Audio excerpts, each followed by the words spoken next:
Good morning Telangana. నేను సంగప్ప.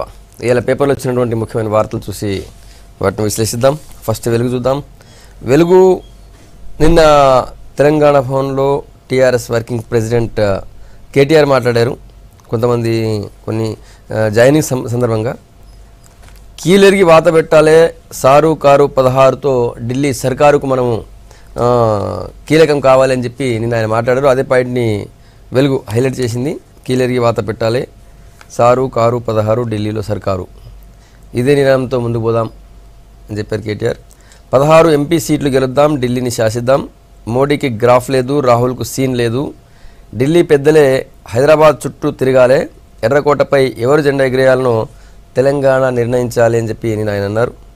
కాంగ్రెస్ వాళ్ళతో ఊదు గాలదు, పీరు లేవదని చెప్పి నేను ఆయన అన్నారు. ఆ పాయింట్ని హైలైట్ చేసింది వెలుగు. నెక్స్ట్ గుజరాత్లోని గాంధీనగర్లో బహిరంగ సభ జరిగింది, కాంగ్రెస్ బహిరంగ సభ జరిగింది. అంతకంటే ముందు వాళ్ళ సిడబ్ల్యూసి అహ్మదాబాద్లో సిడబ్ల్యూసి మీటింగ్ జరిగింది. మొత్తానికి నిన్న ప్రధానమంత్రి నరేంద్ర మోడీ సొంత రాష్ట్రంలో కాంగ్రెస్ వాళ్ళ పార్టీ సిడబ్ల్యూసి మీటింగ్ బహిరంగ సభ పెట్టింది. అక్కడ ప్రియాంక గాంధీ, రాహుల్ గాంధీ మాట్లాడారు. ముఖ్యంగా మోడీ పైన, తర్వాత మోడీ వ్యవహార శైలి దేశ భద్రతకు తాకట్టు పెట్టే విధంగా ఉందని చెప్పి వాళ్ళు మాట్లాడారు. ఆ పాయింట్ని హైలైట్ చేసింది వెలుగు. దేశ భద్రతతో ఆటలాడద్దు, ప్రధాని మోడీకి కాంగ్రెస్ వార్నింగ్. వైఫల్యాన్ని కప్పిపుచ్చుకోవడానికే బీజేపీ ప్రయత్నాలు చేస్తుంది. సుపరిపాలన మాతోనే సాధ్యమని చెప్పి సిడబ్ల్యూసీలో కాంగ్రెస్ తీర్మానం చేసింది. అనంతరం గాంధీ నగర్లో జరిగినటువంటి బహిరంగ సభ హైలైట్గా ప్రియాంక గాంధీ తొలి ప్రసంగం. తర్వాత సీఎం కేసీఆర్ నిన్న ప్రగతి భవన్లో ఇరిగేషన్ మీద రివ్యూ చేశారు. కృష్ణా ఆయకట్టుకు గోదావరి నీళ్ళిద్దాం, ఆ విధంగా మీరు ఏర్పాటు చేయండి అని చెప్పి అధికారులకు ఆదేశించారు. ఆ పాయింట్ ఒకటి ఉంది. ఈనాడు చూద్దాం. ఈనాడు సీఎం కేసీఆర్ రివ్యూని హైలైట్ చేసింది. కృష్ణా ప్రాజెక్టులకు గోదావరి నీళ్లు అనే బ్యానర్తో దాన్ని తీసుకొచ్చింది. కృష్ణాలో నీటి లభ్యత లేనప్పుడు ప్రత్యామ్నాయ ఏర్పాట్లు, పక్కనే గోదావరి ఉన్న ఖమ్మంలో కరువు క్షమించరాని నేరం, పాలమూరు ఖమ్మం జిల్లాల ప్రాజెక్టులపై కేసీఆర్ సమీక్ష అని చెప్పి వార్తను తీసుకుంది. ఆ తర్వాత నిన్న 5 సీట్లకి ఎమ్మెల్యే కోట ఎమ్మెల్సీ ఎన్నికలు జరిగాయి. అందులో అందరూ ముందు అనుకున్నట్టుగానే టీఆర్ఎస్ నుంచి 4, ఎంఐఎం నుంచి 1 గెలిచారు. దాన్ని అంతా అనుకున్నట్టే తెరాసకు 4, మజ్లిస్ 1 అనే బ్యానర్తో వార్త రాసింది ఈనాడు. తర్వాత అటు కాంగ్రెస్ పార్టీ మీటింగ్ సంబంధించి దేశాన్ని రక్షించుకుందాం, కాంగ్రెస్ ప్రధాన కార్యదర్శిగా ప్రియాంక తొలి ప్రసంగం అంటూ తీసుకుంది. మోడీ సర్కారుపై నిప్పులు, విద్వేషాలను రెచ్చగొట్టడంతోనే బీజేపీ మునిగిపోయిందని చెప్పి విమర్శించింది కాంగ్రెస్ పార్టీ. అదే హైలైట్ చేసింది. తర్వాత చైన్ మార్కెట్ నిన్న ఇంకొక చైన్ మార్కెట్ గొలుసుకొట్టు వ్యాపారం బయటపడింది. వాళ్ళు అంతా ఇంత కాదు, 1000 కోట్ల మోసం చేశారు ఈ పేరుతో, గొలుసుకొట్టు వ్యాపారం పేరుతో. దాన్ని నిన్న సైబరాబాద్ పోలీసు గుట్టురట్టు చేసి కొంతమంది అరెస్ట్ చేశారు. ఈబీజ్ గుట్టురట్టు, సభ్యులు 7 లక్షలు, వసూలు 1000 కోట్లు అంటూ ఆ వార్తను తీసుకుంది. ఆంధ్రజ్యోతి చూద్దాం. ఆంధ్రజ్యోతి నేషనల్ పాలిటిక్స్ని మెయిన్ బ్యానర్ చేసింది. గాంధీ మార్గాన్ని వీడిన కాంగ్రెస్, ఆ పార్టీ సంస్కృతి గాంధీకి బాగా తెలుసు అంటూ నిన్న నరేంద్ర మోడీ మాట్లాడినటువంటి విషయాన్ని హైలైట్ చేసింది. ఇటు పక్కన గాంధీలకు గాడ్సేలకు మధ్య యుద్ధం ఇది, ఈ ఎన్నికల్లో గెలుస్తామని చెప్పి రాహుల్ గాంధీ, ప్రియాంక గాంధీ నిన్న అహ్మదాబాద్లో మాట్లాడిన పాయింట్ని తీసుకుంది. తర్వాత 4 టీఆర్ఎస్ ఎమ్మెల్యే గెలిచారు. వాళ్ళు గెలిచిన తర్వాత టీఆర్ఎస్ ఎమ్మెల్యే కోట ఎమ్మెల్సీలు వాళ్ళు గెలిచారు. కేసీఆర్ని కలిసిన సందర్భంగా వాళ్ళ ఫోటో కూడా పబ్లిష్ చేసింది ఆంధ్రజ్యోతి. తర్వాత చేవెళ్ళ చెల్లెమ్మ కారెక్కెనమ్మ అంటూ ఇంకో బ్యానర్ తీసుకుంది. సబితా ఇంద్రారెడ్డి, కాంగ్రెస్ సీనియర్ నాయకురాలు, ఎమ్మెల్యే సబితా ఇంద్రారెడ్డి టీఆర్ఎస్లో జాయిన్ అవుతున్నారు. దానికి సంబంధించిన వార్తను కూడా తీసుకుంది. తర్వాత గులాబీ విజయం పేరుతో 4 ఎమ్మెల్సీ స్థానాల్లో టీఆర్ఎస్ గెలిచింది. దానికి సంబంధించినటువంటి వార్తను తీసుకుంది. వేగం పెంచాలి, ఉమ్మడి పాలమూరు ఖమ్మం జిల్లాలో ఆన్గోయింగ్ ప్రాజెక్టులను సత్వరం పూర్తి చేయాలని చెప్పి ఇరిగేషన్ మీద సీఎం కేసీఆర్ చేసినటువంటి రివ్యూని కూడా హైలైట్ చేసింది. నమస్తే తెలంగాణ. కారు 16 పేరుతో నిన్న కేటీఆర్ తెలంగాణ భవన్లో మాట్లాడిన విషయాన్ని ప్రధానంగా పబ్లిష్ చేసింది నమస్తే తెలంగాణ. ఇవి ముఖ్యంగా ఉన్నటువంటి వార్తలు. ఇంతకుముందు పత్రికల్లో వచ్చినటువంటి ముఖ్యమైన వార్తలను చూసాం, వాటిని విశ్లేషిద్దాం. నిన్న కాదు రోజు కూడా నిన్న కూడా మాట్లాడారు టీఆర్ఎస్ వర్కింగ్ ప్రెసిడెంట్ కేటీఆర్. మొత్తం 16 సీట్లు మనం గెలవాలి, కేంద్రంలో ఎవరు కూర్చోవాలనో, ప్రధాని ఎవరు కావాలనో మనం శాసిద్దామని అన్నారు. ఆయన కొత్త నినాదం తీసుకొచ్చారు, సారు కారు 16 ఢిల్లీలో సర్కారు అని చెప్పి. మొన్నటి అసెంబ్లీ ఎన్నికల్లో సారు కారు సర్కారు అని అన్నారు తెలంగాణ అసెంబ్లీ ఎన్నికల్లో. ఇప్పుడు సారు కారు 16 ఢిల్లీలో సర్కారు అంటున్నారు. అంటే 16 సీట్లతో ఢిల్లీ సర్కారుని మనం శాసిస్తామంటున్నారు. ఎవరు ఉండాలో మేమే తెలుస్తామంటున్నారు. ఆ పాయింట్ తీసుకుందాం. మనతో బీజేపీ నుంచి అధికార ప్రతినిధి మాధవ్ చౌదరి గారు ఉన్నారు. మాధవ్ గారు, ఈ 16 సీట్లు మేము గెలిచి ఖచ్చితంగా ఢిల్లీలో ఎవరు ఉండాలనేది మేము నిర్ణయిస్తాం. ఎందుకంటే సరే వాళ్ళ భాషలు చెప్పాలంటే మోడీ గ్రాఫ్ పడిపోతుంది, రాహుల్ గాంధీకి సీనే లేదంటున్నారు. లెక్కలో చెప్పాలంటే 150 మీకు దాటవు, 100 వాళ్ళకి దాటవు అని చెప్పి వాళ్ళు అంటున్నారు. ఒకటి అంటే ఇవాళ వాళ్ళు ఏదైతే సారు కారు 16 సర్కారు అని ఏదైతే చెప్తున్నారో వాళ్ళకి భంగపాటు అయితే తప్పదని నేను అనుకున్నా. 16 అయితే వాళ్ళకి 100%. అంటే ఇవాళ తెలంగాణలో 17 సీట్లు ఉన్నాయన్న సంగతి మర్చిపోయారు, 16 గురించే మాట్లాడుతున్నారు. ఒకటి వాళ్ళు మిత్రపక్షానికి ఇచ్చేసారు, అది ఓపెన్ గా చెప్పారు, దాచిపెట్టలేదు. అదే ఇంకో రెండోది ఏంటి అని అంటే ఇవాళ 16 సీట్లతో ఏదో శాసిచ్చేస్తామని ఢిల్లీని అనుకుంటే మరి వేరే రీజనల్ పార్టీస్ ఇంతకన్నా ఎక్కువ సీట్లు ఉన్న రీజనల్ పార్టీస్ ఉన్నాయి. మరి ప్రతి రీజనల్ పార్టీ ఇలా అనుకుంటే ఎట్లా? ఎప్పుడైనా సంగప్ప గారు మనం వాస్తవాలు మాట్లాడుకోవాలి. ఎప్పుడైనా కేంద్రం రాష్ట్రం రెండు గవర్నమెంట్స్ సఖ్యతతో నడవాల్సిన అవసరం ఉంది. ఎప్పుడైనా సరే అలా నడిస్తేనే డెఫినెట్గా చాలా పనులు అవుతాయని ప్రతి చోట మనం రుజువు అయింది. ఇవాళ మనం కేంద్రం నుంచి వచ్చిన దానికేమో నేను సాధిస్తే వచ్చింది, రాని దానికేమో ఇదిగో బీజేపీ ఇవ్వలేదు అని మాట్లాడడం కరెక్ట్ కాదు. ఇవాళ సామాన్య ప్రజలు ఎవరైనా సరే ప్రతి ఒక్కరు ఆలోచిస్తారు. ఇవాళ కేటీఆర్ గారు మాట్లాడే తీరు ఎలా ఉందంటే అది అంటే అహంకారంతో మాట్లాడుతున్నట్టు డెఫినెట్గా కనపడుతుంది. ఇవాళ 16 సీట్లతోనే మేము అన్నీ సాధించేస్తాం అని అనుకుంటే మరి మొన్నటిదాకా 15 సీట్లు ఉన్నాయి కదా. ఈ 15 సీట్లతో మరి మీరేం సాధించారని నేను అడుగుతున్నా. ఇవాళ మీకు కేంద్ర ప్రభుత్వం అన్ని రకాలుగా మీకు సహాయపడి అన్ని రకాలుగా మీకు అన్ని అనుమతులు ఇచ్చి అన్ని రకాలుగా ముందుకెళ్ళింది కాబట్టి ఇవాళ ఈ రాష్ట్రంలో పర్లేదు, అభివృద్ధి కొంచెం పర్లేదు అనుకోవటానికి ఒక ఇది ఉంది. ఇవాళ కేంద్ర ప్రభుత్వం ఇచ్చిందంతానేమో మేమేదో అడిగితే ఇచ్చారు, లేకపోతే ఇచ్చేవాళ్ళు కాదు అన్నట్టుగా మాట్లాడడం అనేది సరైన పద్ధతి కాదు. ఇవాళ కేటీఆర్ గారు ఒకటి తెలుసుకోవాల్సింది ఏంటి అని అంటే ఇవాళ కేంద్ర ప్రభుత్వం అనేది ఇవాళ ఒక్క తెలంగాణ రాష్ట్ర సమితి ఇక్కడ ఏదో వీళ్ళు 16 సీట్లతోనే వీళ్ళు ఏది చెప్పితే అక్కడ చక్రం తిప్పాలి అని అనుకుంటే అది కుదరదు.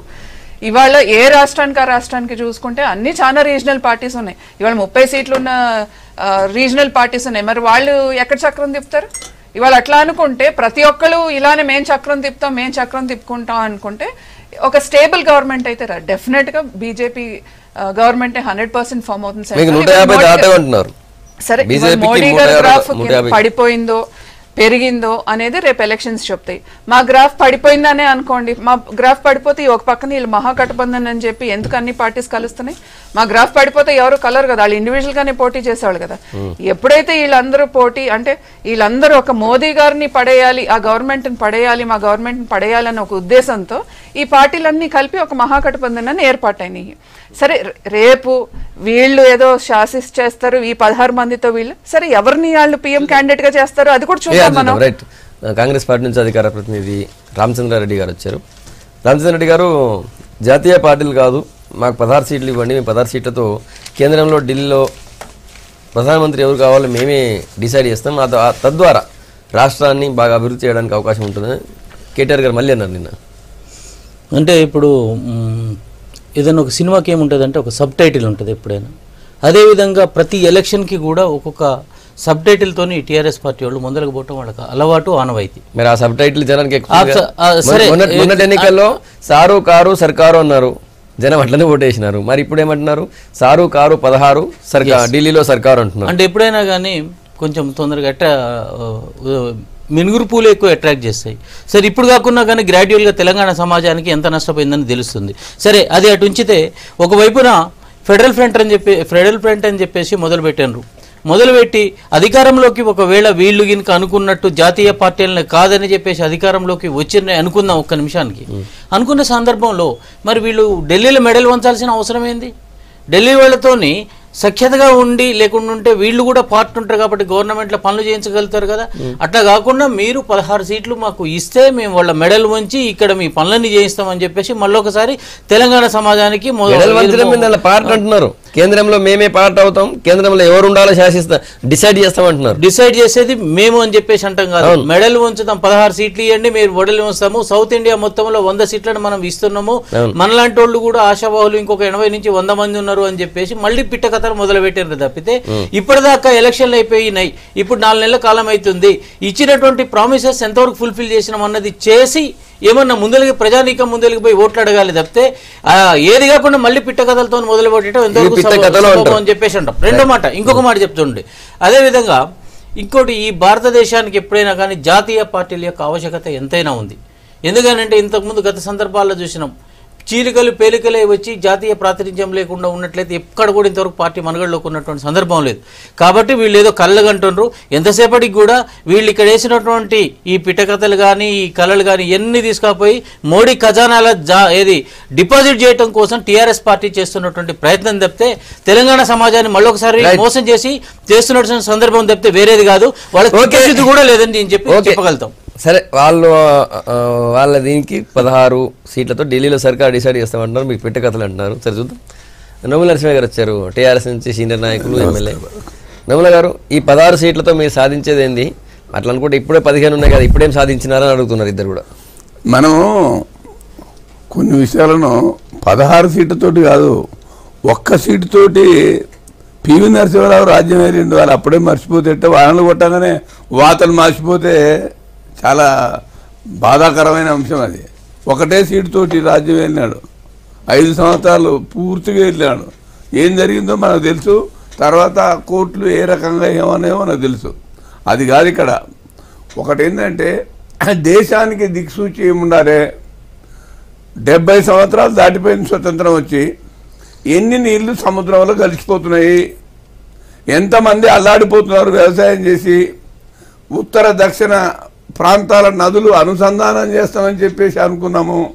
జాతీయ పార్టీలు కానీ వేరు మరొకరు కానీ ఏం చేసినారు? ఈ అంశాలను మనం గమనించకుండా మనం ఏదో జరిగిపోతుంది కాదు. మన తర్వాత 1 సంవత్సరానికి స్వతంత్రం వచ్చింది చైనాకు. చైనా పరిస్థితి ఏంది ఈరోజు?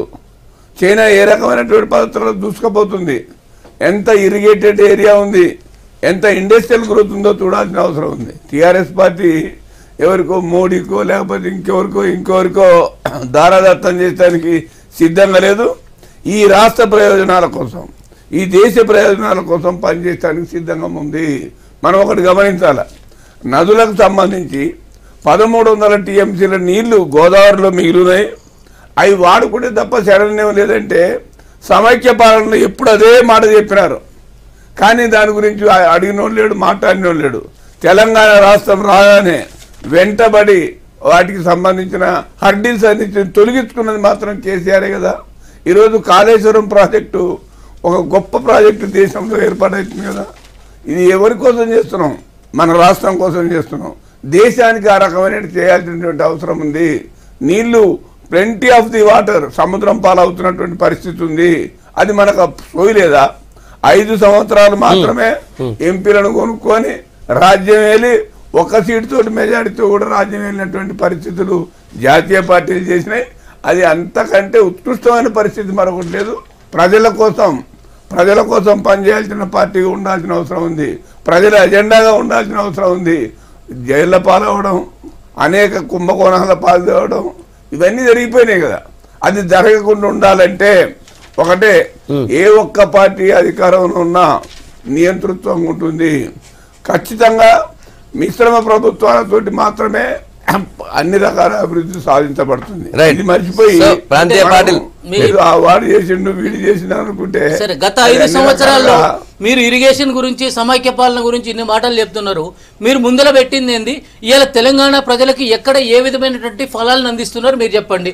కాంగ్రెస్ హయాంలో, మా పార్టీ హయాంలో 75% పూర్తయిన ప్రాజెక్టులతోని అన్నిటిని కలిపి చిట్ట చివరి అంకాన్ని పూర్తి చేయమని చెప్పి చేతులు పెట్టి 85% మేము యూట్యూబ్ లో కొట్టి చూడండి. పవర్ పాయింట్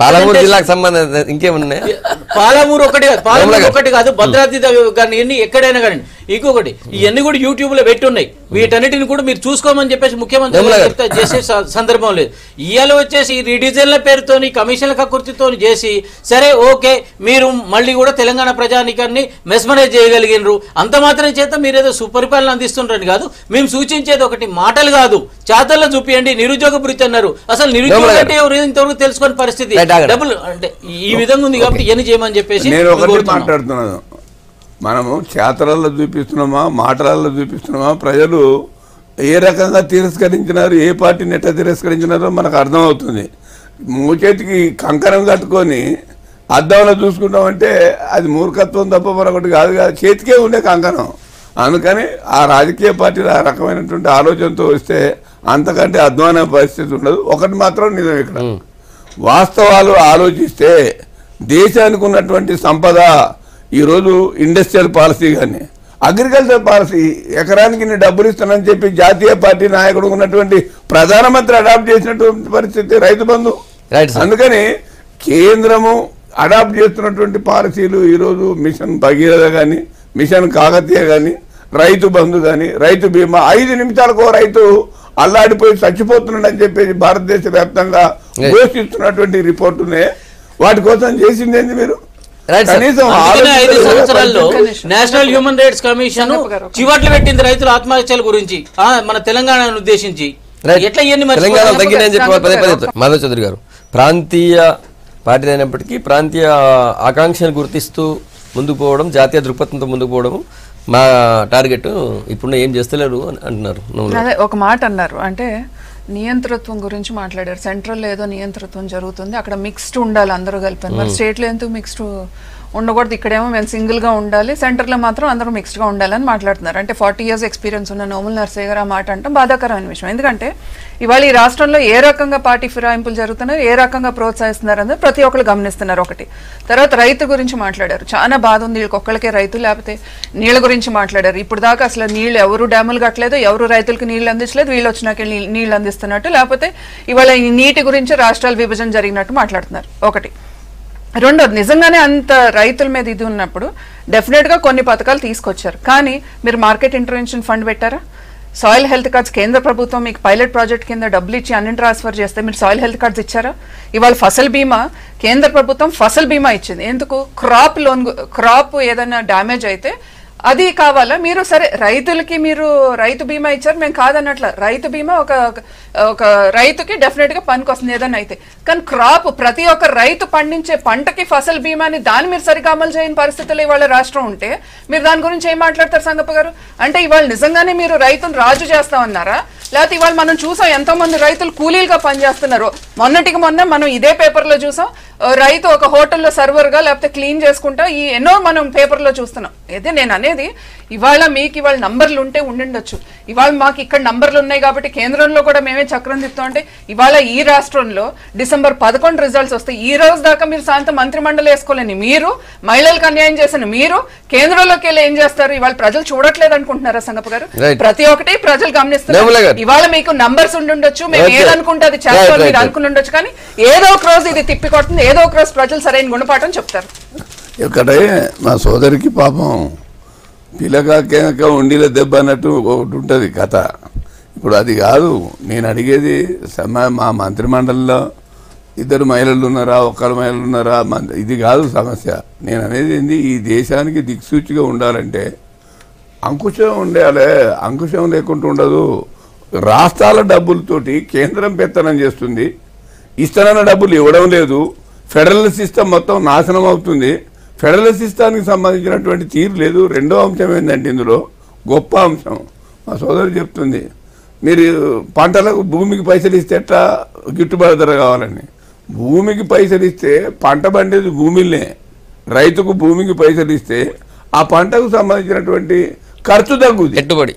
అది ఆ విషయాన్ని మనం అర్థం చేసుకోవాల్సిన అవసరం ఉంది. రెండవది, ఈరోజు పేపర్లలో మనం అన్ని పేపర్లలో చూస్తున్నాం, డోల్లా కంపెనీలు లక్షలాది కోట్ల రూపాయలు, వేలాది కోట్ల రూపాయలు, 2000 కోట్ల రూపాయలకు టోపీ పెట్టినాయని.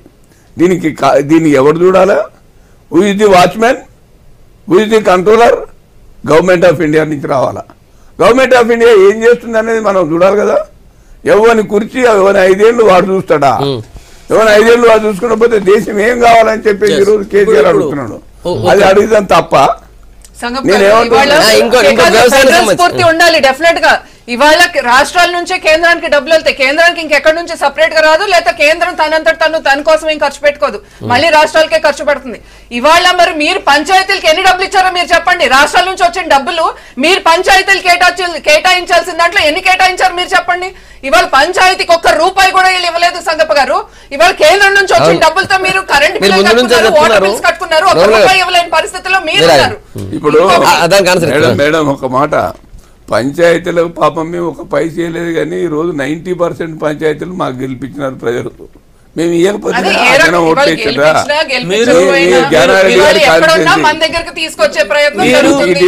ఇటు విన్నాక మాట్లాడు. నేను ఏమంటున్నానంటే నా దగ్గర 179 సర్పంచ్ స్థానాలకు దాదాపు 140 నాకు వచ్చినాయి. నేను పైసా వేయలేదు కదా, మా కేసీఆర్ గారు వాళ్ళకు డబ్బులు వేయలేదు కదా ఊర్లకు. ఎట్లా గెలిచినావు? నేను చెప్తే ఎట్లా గెలిచినా నేను చెప్తా, నేను చెప్తే ఎట్లా గెలిచినా. మిత్రమా విను, గ్రామ పంచాయతీలు క్రైటీరియా కాదు, కేంద్రంలో బలమైనటువంటి సిస్టమ్ ఉండాలంటే అప్పుడు ఈ 16 ఎంపీ స్థానాలు మాకు ఉండాలనేదే మా ప్రధాన అంశము. రాష్ట్రాలను బాగు చేయాలంటే అది ఒకటే సర్పంచ్ ఎలక్షన్లలో చరిత్రలో ఇంతవరకు కూడా ఒక ఎమ్మెల్యేకి పోటీ చేయడానికన్నా సిద్ధంగా ఉంటారు కానీ కంపెనీల గురించి మాట్లాడుతున్నారు. ఇవాళ కేంద్ర ప్రభుత్వం ఒక 3 లక్షల డాలర్ కంపెనీలు గుర్తించి వాటిని రద్దు చేసింది.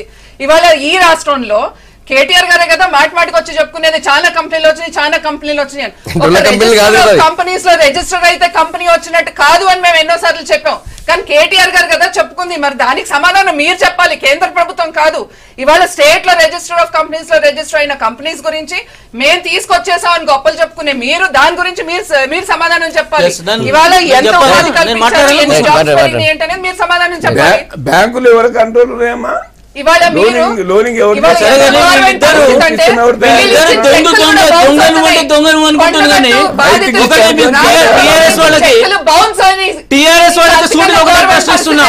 గత 5 సంవత్సరాల కాలంలో మీరు ప్రెసిడెంట్ ఎలక్షన్లు కానీ, వైస్ ప్రెసిడెంట్ కానీ, జిఎస్టీ కానీ, డిమానిటైజేషన్ కానీ రకరకాలు కేంద్ర ప్రభుత్వం మీ సహాయం కోరినప్పుడు ఇవన్నీ డిమాండ్లను ముందర పెట్టుకుని మీరు ఎందుకు సపోర్ట్ చేసిందండి కేంద్ర ప్రభుత్వానికి? ఎందుకనంటే మీకు భయం. అక్కడ సిబిఐ ఉన్నది, డైరెక్టర్ ఆఫ్ ప్రాసిక్యూషన్, మన ఎన్ఫోర్స్మెంట్ ఉన్నది, డైరెక్టర్ ఆఫ్ ఎన్ఫోర్స్మెంట్ ఉన్నది. వీటన్నిటితో మమ్మల్ని ఏం చేస్తున్నారు భయం. ఆ రోజు లాలుచిపడ్డారు మీరు. ఇవాళేమో మళ్ళీ మాట్లాడుతున్నారు కేంద్రం. అది ఒకటి. రెండోది, మీరు ఫండ్స్ ని డైవర్ట్ చేసింది అబద్ధమా? సర్పంచులకు ఎలక్షన్లలో ఈ రోజు చరిత్రలో ఎంతవరకు కూడా సర్పంచ్ అంటే పోటీ చేయలేని, సామాన్యుడు పోటీ చేయలేని కానీ పరిస్థితికి తెచ్చారు మీరు. విపరీతమైన అవినీతి, దరిద్రానికి సంబంధం లేదా? ఒకటండి, నైతికంగా మీకు పెన్షన్లు రావు. ఒకటి, సర్పంచ్ క్యాండిడేట్ ని మేము చెప్పినండి ఎన్నుకోకపోతే మీకు పెన్షన్ రావు, మీ ఊరికి డెవలప్మెంట్ ఉండదు, మేము రాష్ట్రంలో అధికారంలో ఉన్నామని చెప్పేసి బెదిరించింది తప్ప అని అడుగుతున్నారు. మీరు రకరకాల ఎలక్షన్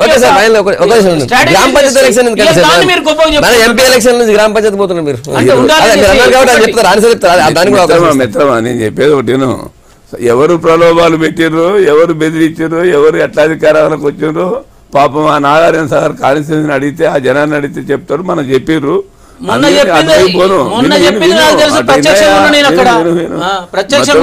ఇప్పుడు నేను అనేది ఏమంటే, ఈ రోజున్న పరిస్థితులలో రాష్ట్రానికి అన్ని రకాల సుభిక్షంగా ఉండాలంటే కేంద్రం డబ్బులు సంపాదించదు, రాష్ట్రం ఇస్తేనే పెత్తనం చేస్తుంది.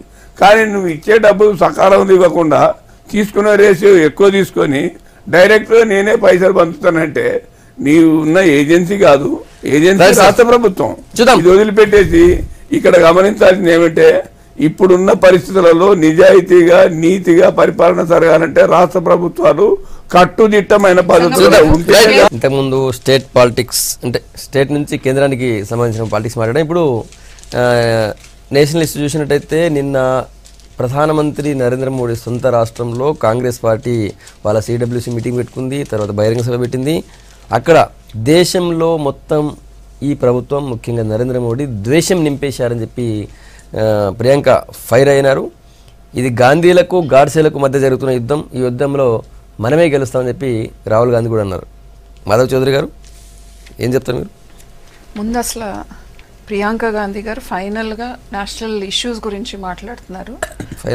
ఇప్పుడు వచ్చినారు ప్రత్యక్ష రాజకీయాలు. ఎప్పుడు తల్లి తల్లిను బ్రదర్ వాళ్ళిద్దరు అంటే మదర్ అండ్ బ్రదర్ కోసం తప్పితే ఏ రోజు ఇంకో దాంట్లో ఆవిడ పార్టిసిపేట్ చేయాలి. ఒకటి అట్లీస్ట్ ఇప్పుడన్నా కొంచెం నేషనల్ ఇష్యూస్ మాట్లాడుతున్నారు, బాగానే ఉంది. కానీ ఇవాళ దేశ భద్రతకు వచ్చిన ముప్పు ఏంటో అనేది చెప్పాల్సిన అవసరం ఉంది. దేశ భద్రతకి ఎవరు హయాంలో ముప్పు వచ్చింది అనేది ప్రతి ఒక్కరికి తెలుసు. ఇవాళ దేశంలో ప్రతి పౌరుడిని అడిగితే ఇవాళ కాంగ్రెస్ హయాంలో ఎలా ఉంది, ఇవాళ బీజేపీ పాలించినాక ఇవాళ ఎలా ఉంది అనేది ఇవాళ ప్రపంచవ్యాప్తంగా భారతదేశ ఒక పౌరుడికి ఇవాళ ఎంత గుర్తింపు ఉంది, ఇవాళ ఎంత పేరుంది, ఎంత గర్వంగా ఇవాళ భారతదేశ పౌరుడు అంటే ఎంత గౌరవం లభిస్తుంది బయట అనేది ఇవాళ ప్రతి ఒక్కరికి తెలుసు. ఇవాళ నిజంగా ప్రపంచ పట్టికలో ఇవాళ భారతదేశానికి అరుదైన ఒక మంచి పేరు అనేది అయితే డెఫినెట్ గా ఉంది. ఇవాళ నరేంద్ర మోదీ గారు ఇవాళ కేంద్ర ప్రభుత్వం ఏ రకంగా అయితే ప్రతి దేశంతోనూ దౌత్య సంబంధాలు కానివ్వండి లేదా మనం ఎలాంటి ఇదైనా సరే చూసుకుంటే డెఫినెట్ గా చాలా బాగా పర్ఫామ్ చేశారు అనేది ప్రతి ఒక్కళ్ళు దేశంలో ఏ నాయకుడైనా సరే మెచ్చుకుంటున్నారు. ఇవాళ మన దేశంలో కనుక చూసుకుంటే కాంగ్రెస్ ఎప్పుడైతే అధికారంలో ఉండదో అభద్రత భావం డెఫినెట్ గా ఒకటి కాంగ్రెస్ వాళ్ళకే ఉంటుంది కానీ మిగతా వాళ్ళకి ఎవరికి లేదు. ప్రజలందరూ ఎప్పుడు లేనంత విధంగా సేఫ్ గా సెక్యూర్డ్ గా చాలా పీస్ఫుల్ గా ఉన్నారు అని అంటే డెఫినెట్ గా ఇవాళ ఈ పాలనలోనే డెఫినెట్ గా ఉన్నారు. కాంగ్రెస్ ప్రభుత్వం ఎప్పుడైతే సెంటర్ లో పాలించిందో ఆ రోజు మనం చూసాం దేశంలో ఎక్కడ మొదలెట్టినా సరే ఎక్కడైనా సరే అభద్రత భావన అనేది ఉండేది. ఎక్కడ ఏ రోజు ఏ అల్లర్లు జరుగుతాయి ఏంటి అనేది. ఇవాళ ఓవరాల్ గా చూసుకుంటే నిజంగా చాలా పీస్ఫుల్ గా ఉన్నారు. ప్రతి ఒక్కళ్ళు ఇవాళ చాలా గర్వంగా కూడా ఏంటి మన దేశం చాలా భద్రమైన చేతుల్లో ఉంది అనేది ప్రతి ఒక్కళ్ళ భావన. ఇవాళ అభినందన్ 48 గంటల్లో వచ్చాడు అని అంటే అది ఎవరి వల్ల వచ్చాడు డెఫినెట్ గా ఇవాళ మనం తీసుకునే ఏదైతే చర్యలు ఉన్నాయో డెఫినెట్ గా దీని మీద ప్రతి దేశంతోనూ మనం ఇవాళ మాట్లాడి ఎన్నికల్లో లబ్ధి కోసం మీరు ఉగ్రదాడుల్ని రాజకీయం చేస్తున్నారు, రాజకీయం వాడుకుంటారని చెప్పి సోనియా గాంధీ గారు అదే ఇవాళ ఎవరు రాజకీయం చేశారు ఒకసారి మీరు చెప్పండి. అసలు నరేంద్ర మోదీ గారు ఒక పక్కన దాడి జరిగి సైనికులు ఇదైతే ఆయన అక్కడ షూటింగ్ చేశారు, ఆయన సమోసా తిన్నారు, టీ తాగారు అని మాట్లాడింది ఎవరు? సంగప్ప గారు బీజేపీ వాళ్ళు మాట్లాడారా? రాహుల్ గాంధీ కాదు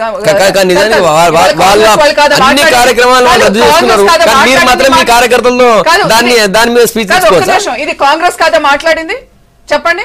మరి అదే కాంగ్రెస్ పార్టీ ఇవాళ రాహుల్ గాంధీ అదే రోజు 4 గంటలకి ఆయన డాన్స్ చేసిన ట్వీట్ ని లేకపోతే ఆ వీడియోని ఎందుకు డిలీట్ చేశారు? ఉంది రాహుల్ గాంధీ గారు అదే రోజు మోదీ గారిని అన్నారు. ఇవాళ ప్రైమ్ మినిస్టర్ ఆఫీస్ నుంచి ఆయన షెడ్యూల్ మొత్తం ఇచ్చారు ఆ రోజు ఏం జరిగింది ఏంటి అనేది. దాని గురించి వీళ్ళు ఎవరు మాట్లాడరు. అంటే ఇవాళ సర్జికల్ స్ట్రైక్స్ కి మొదటిసారి ప్రూఫ్ అడిగారు, ఇప్పుడు కూడా ప్రూఫ్ అడిగారు. ఇవాళ నిజంగానే వీళ్ళు చైనాతో యుద్ధం చేశారు,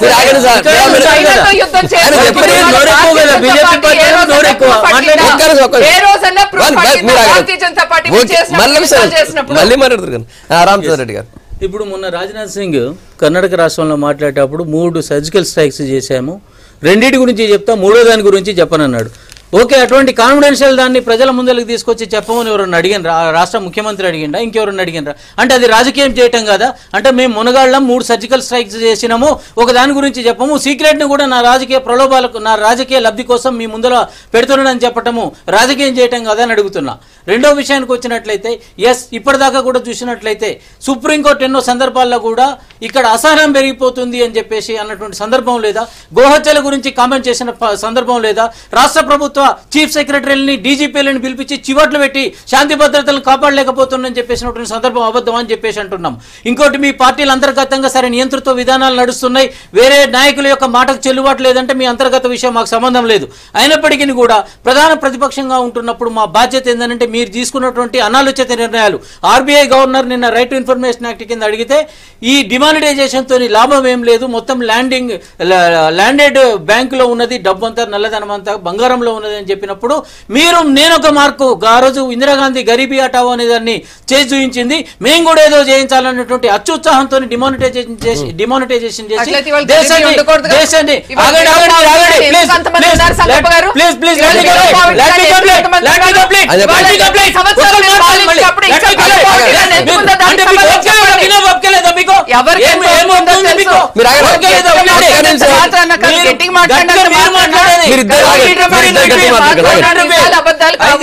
ఈ విధంగా ఉన్నది.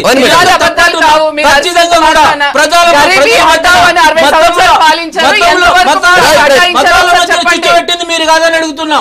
అదే విధంగా రాజకీయం 1 minute, మీరు ప్లీజ్ ఒకటండి, ఆ రోజున అజిత్ దోవలే కదా ఈ అజార్ మసూద్ని పంపించేసింది ఫ్లైట్ లో, స్పెషల్ ఫ్లైట్. అదే మాట అది 2 కోట్ల ఉద్యోగాలు ఏమైనా 15 లక్షల బ్యాంక్ అకౌంట్ లో డబ్బులు ఉన్నారు తప్పని అడుగుతున్నాం.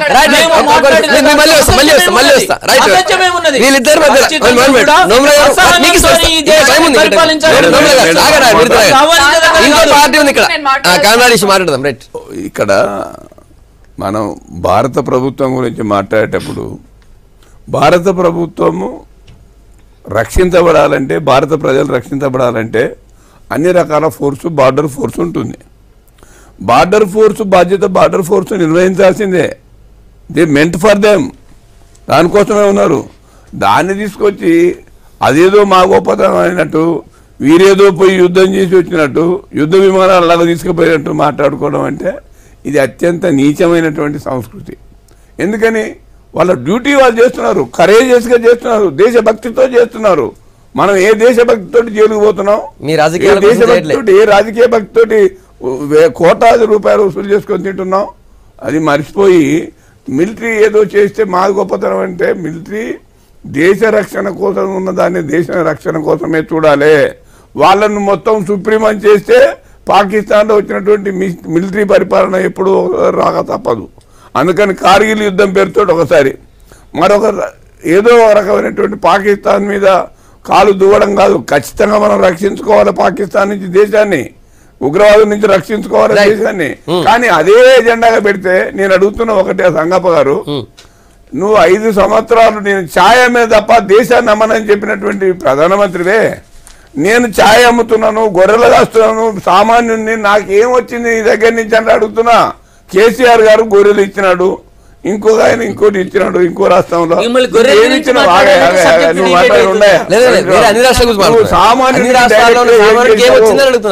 ఒక ప్రధానమంత్రిగా సామాన్యునికి వచ్చే పని పరాన్ని చేసినా చెప్పండి. రైతు బీమా ఇచ్చినవా? రైతు బంధు ఇచ్చినవా? ఏది డైరెక్ట్ ఇచ్చినావు? నువ్వు ప్రకటించారు రైతుకు సంబంధించిన కమర్షియల్ క్రాప్స్ ధర ఈయనకు సంబంధం లేదా? కమర్షియల్ క్రాప్స్ కి ఏం చేశారు? ప్రాజెక్టుల కోసం ఏమి ఇచ్చారు? ఇవాళ దేశ భద్రత గురించి త్రివిధ దళాలు ఏదైతే వాళ్ళు రెస్పాన్సిబిలిటీ చేస్తున్నాయి 100% వాళ్ళ డ్యూటీస్ చేస్తున్నాయి, దాంట్లో నో డౌట్ అబౌట్ ఇట్. ఎప్పుడైతే మనం వాళ్ళు చేసే రెస్పాన్సిబిలిటీని వేరే రాజకీయ పార్టీలు దాన్ని శంకిస్తున్నాయో అప్పుడు దాని గురించి మాట్లాడుతున్నాను తప్పితే, లేకపోతే అది మా గొప్పతనం అని అనట్లే. డెఫినెట్ గా అక్కడ వాళ్లే కాపాడుతున్నారు. ఇవాళ ఫిజికల్ గా మీరు, నేను, లేకపోతే నరేంద్ర మోదీ గారు వెళ్ళి కాపాడటం కాదు, ఎవరు వెళ్ళి అక్కడ ఫిజికల్ గా చేయట్లా. కాకపోతే ఏంటనంటే దీంట్లో డెఫినెట్ గా డెసిషన్ మేకింగ్ అనేది చాలా ఇంపార్టెంట్. వాళ్ళకి ఇచ్చే మనం ఫ్రీడమ్ అనేది చాలా ఇంపార్టెంట్. వాళ్ళకి కావాల్సిన ఏదైతే ఎక్విప్మెంట్ ఉంది వాళ్ళకి అవన్నీ ఇస్తున్నామా లేదా అనేది ఇంపార్టెంట్. సంగప్ప గారు దేశ భద్రత గురించి వచ్చి ఇందాక కాందహార్ విషయం గురించి వచ్చేపాటికి ఇవాళ ఏమన్నారంటే అజిత్ దోవల్ గారు వెళ్ళి ఆ రోజు ఆ టెర్రరిస్ట్ ని అప్పచెప్పలేదని. ఆ రోజు ఎంతమంది ఉన్నారు ఫ్లైట్ లో? అంటే ఆ రోజు ఆ ఫ్లైట్ లో సామాన్య ప్రజలు ఉన్నారు. ఆ రోజు అదే ఫ్లైట్ లో మీ రాహుల్ గాంధీయో, మీ సోనియా గాంధీనో, మీ ప్రియాంక గాంధీనో ఉండుంటే మీరు ఇదే మాట మాట్లాడేవాళ్ళ? అంటే నేను అనేది మీకు సామాన్య ప్రజలంటే అంత చులకనా? ఆ రోజు మీ కాంగ్రెస్ పార్టీయే కదా అంది ధర్నా చేస్తాం, మీ ప్రధానమంత్రి ఇంటి ముందుకు వచ్చి మేము ధర్నా చేస్తాం, విడిపిస్తారా లేదా అని చెప్పి అడగలేదా మీరు? ఎందుకు అడిగారు మరి ఆ రోజు?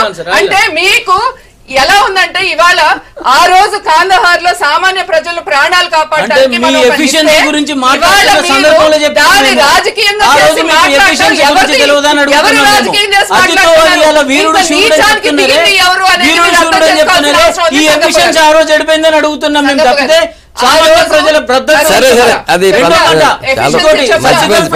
సర్జికల్ స్ట్రైక్స్ యూని సెక్టర్ లేనప్పుడు తీసుకున్న జాగ్రత్త లేని తీసుకున్న జాగ్రత్తలు తీసుకోకుండా మేము 3 సర్జికల్ స్ట్రైక్స్ తీసుకున్నాం, 4 చేసినప్పుడు కౌంట్ చేస్తారు.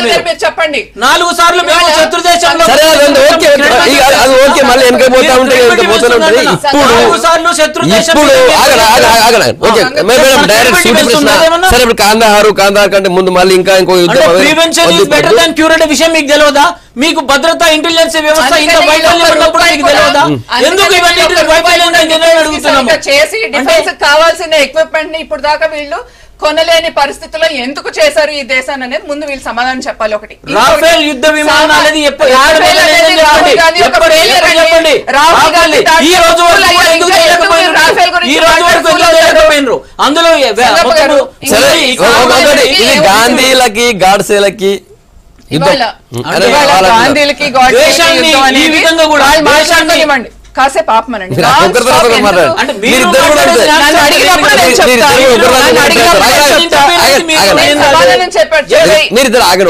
నేను సమాధానం చెప్పినప్పుడు ఈయన ఓపుకుంటే దాంట్లో మీరు ఆగండి సార్. సంగప్ప గారు, ఇవాళ ఆ రోజు మహాత్మా గాంధీ గారు ఏమన్నారు అని అంటే, ఈ పొలిటికల్ పార్టీ ఏదైతే ఇవాళ కాంగ్రెస్ పార్టీ ఉందో దీన్ని మూసేయమన్నారు స్వాతంత్రం వచ్చినాక. ఎందుకంటే వీళ్ళు భాగవతం తెలిసే ఉండుంటుంది ఆ రోజే.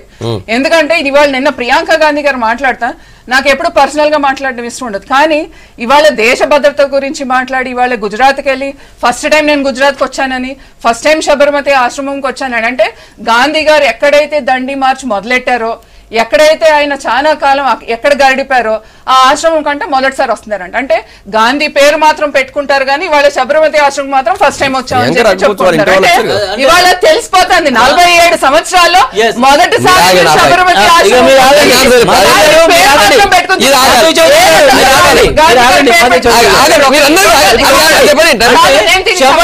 ఆశ్రమానికి పోయినంత మాత్రాన ప్రేమ ఉన్నట్లు కాదు, ప్రేమ లేకపోవటం కాదు. నిన్న శబర్మతి ఆశ్రమానికి వచ్చేసి గుజరాత్ ప్రజలలో ఉన్నటువంటి దాన్ని ఇప్పటిదాకా ఇచ్చినటువంటి ప్రామిసెస్ ఎన్ని ఫుల్ఫిల్ అయినాయి, అదే విధంగా 2 కోట్ల ఉద్యోగాల గురించి ఏమైనాయి, అదే విధంగా 15 లక్షల రూపాయలు ఏమైనాయి, ఇవి ప్రశ్నించడం తప్ప నరేంద్ర మోడీ సొంత గడ్డ మీద నుంచి ప్రశ్నించడం తప్ప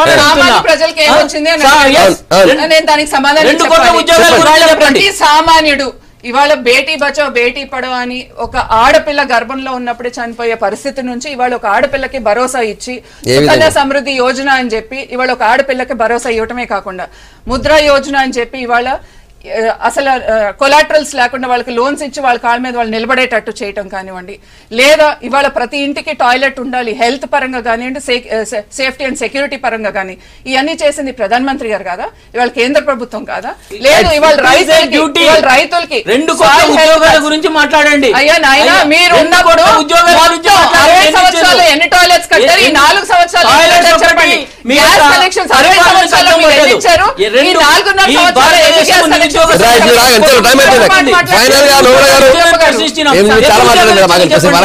పాపం మీరు అట్లా చేస్తే ఎట్లా? రైట్, నోమల్ గారు ఫైనల్ గా ఏం చెప్తారు? మీరన్నది గాంధీ వర్సెస్ గాడ్సే అనేటువంటి అంశం మాట్లాడారు. మళ్ళీ ఎమోషనల్ సెంటిమెంట్స్ అన్ని బయటకు వస్తున్నాయి. పాతది మర్చిపోవద్దు. మనం ఈ మధ్యకాలంలో పార్లమెంట్ లో గాడ్సే విగ్రహాన్ని పెట్టాలి అనేటువంటి ప్రతిపాదన వచ్చిందా రాలేదా? ఒక మాట అయితే వచ్చిందా రాలేదా? ప్రతిపాదన కాదు కానీ వచ్చింది కదా. అంటే ఆ గాడ్సే ఎవరు? జాతిపిత గాంధీని చంపేసిన వాడు. ఎంత దుర్మార్గం ఇది! అందుకని రాజకీయాలు ఎన్నికలు కాబట్టి ఆ రకమైన అడ్వాంటేజ్ తీసుకోవడంలో ఏ రకమైన పొరపాటు లేదు కదా. అందుకోసమని మేము ఇవాళ గాంధీని మేము అన్ని రకాలుగా ముందు పెట్టుకుంటాం, మేము ఆదర్శంగా తీసుకుంటామని బీజేపీ వాళ్ళు అంటే ఎవరు కాదంటారు. కానీ గాడ్సే చంపింది అయితే వాస్తవమే కదా, దాన్ని అయితే ఎవడు కాదనలేదు కదా. ఆ గాడ్సేని రక్షించింది ఎవడు? గాడ్సే గురించి మాట్లాడింది ఎవడు పార్లమెంట్లో? ఈ అంశాలను చూసినప్పుడు అదొక రకంగా మనం అది గమనించాలి. కానీ ఇక్కడ ఒకటి, ప్రతి విషయానికి సంబంధించి కాంగ్రెస్ ఏదో చేస్తుంది, బీజేపీ అన్నింటినీ ఇంతకుముందు చేసి వదిలిపెట్టి మనీ చేస్తుందని చెప్పుకోవడం తప్పు. ఎందుకని ఈరోజు బీజేపీ నేను చేస్తా అని చెప్తే ఖచ్చితంగా చేయాల్సినటువంటి బాధ్యత ఉంది. బేటీ బచావ్ బేటీ పడావ్ ఎంతవరకు వచ్చింది? ఎంతమంది ఈరోజు డ్రాప్ అవుట్ అవుతున్నారు? డైరెక్టర్ నువ్వు ఇచ్చింది ఏంటి? ఏదో నామమాత్రంగా ఇంతకుముందు తీసుకున్నటువంటి కస్తూర్బా స్కూల్స్ను కూడా రాష్ట్ర ప్రభుత్వాల మీద వదిలిపెట్టినారు.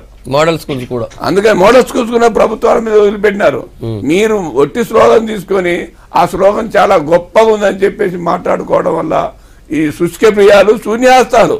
అందుకని ఇప్పుడైనా మనం ఆలోచించుకోవాల్సింది ఒకటి, ఈరోజు మోడీ తన తాపత్రయం తన పడతాడు. సర్జికల్ స్ట్రైక్ ఒకటి బయట పెడతా, ఒకటి బయట పెట్టా, లేదు పలాంది దగ్గర అయింది, రకరకాలుగా చెప్తాడు. ఏమైంది మద్రాసు ఆ నాశనం కారణం ఎవడు? తమిళనాడు ఈ రోజు బీహార్ కు సంబంధించి లల్లూ ప్రసాద్ యాదవ్ ను మళ్ళీ తిరగదోడి జైలుకు పంపింది ఎవడు?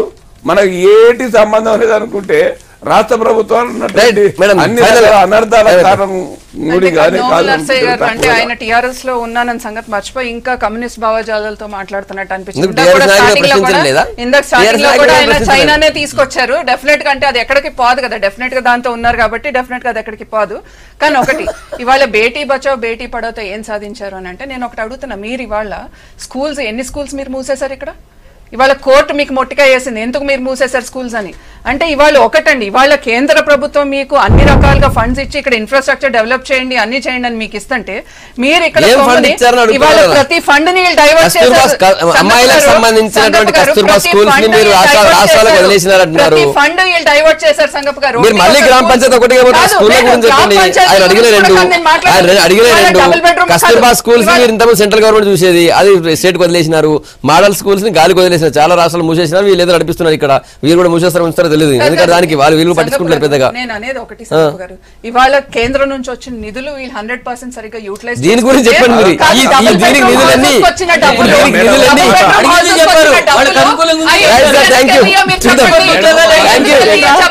ఓకే ఓకే ఒక మాట వినండి, మీరు ఒక మాట వినాలి. Kasturba schools only drop out of the girls, దానికి ఏమైంది? ఇది ఎందుకని గవర్నమెంట్ ఆఫ్ ఇండియా నుంచి కూడా తీసేసి మొత్తం రాష్ట్ర ప్రభుత్వాల మీద నెట్టేసినారు. ఫండ్ ఇస్తున్నావు ఫండ్ ఎక్కడ ఫండ్ ఇస్తున్నావు? ఇన్ఫ్రాస్ట్రక్చర్ ఏమి లేకుండా ఉండే ఇబ్బందికరంగా.